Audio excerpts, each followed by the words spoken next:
Covid-19 a montré les limites des méthodes de test utilisées jusqu'à présent, qui ne sont pas applicables dans les aéroports et les gares et ne peuvent pas être évaluées rapidement.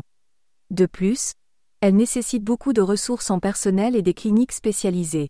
Pour Sandrine Gerber de l'EPFL, Igor Stefanini et Francesco Bertoni et leurs équipes de recherche, il était donc clair qu'une méthode de test plus rapide et moins gourmande en ressources représenterait une percée dans le contrôle de la propagation du Covid-19.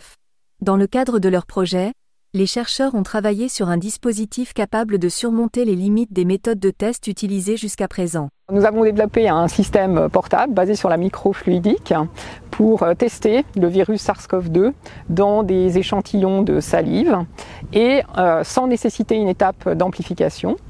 Ce système a pour objectif d'être utilisé par du personnel non spécialisé et de pouvoir être implémenté dans par exemple dans des pays en voie de développement où on n'a pas accès à un milieu scientifique ou hospitalier. Ce dispositif microfluidique est un prototype réaliste d'un instrument de laboratoire mobile, facile à utiliser et tout en un, développé au cours des 2 dernières années. Un dépistage plus rapide des voyageurs permet d'identifier les agents pathogènes potentiels et d'y réagir à un stade précoce.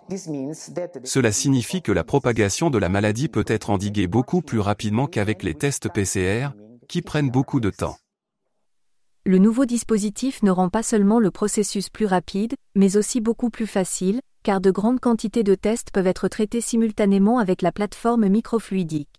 Le biocapteur permet de détecter la présence de l'ARN du virus corona directement à l'intérieur d'un échantillon de salive, et ce de manière fiable et sensible.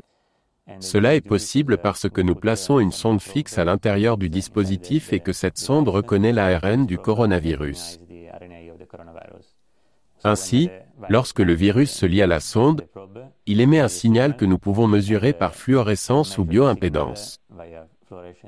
Ainsi, s'il y a un virus, nous recevons le signal et nous pouvons le mesurer.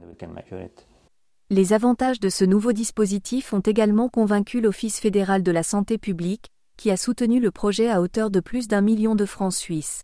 Donc jusqu'à présent, nous avons développé ce système spécifiquement pour la détection du SARS-CoV-2, mais comme il s'agit simplement de changer la probe que l'on met à la surface de notre instrument, on peut l'adapter à d'autres types de pathogènes.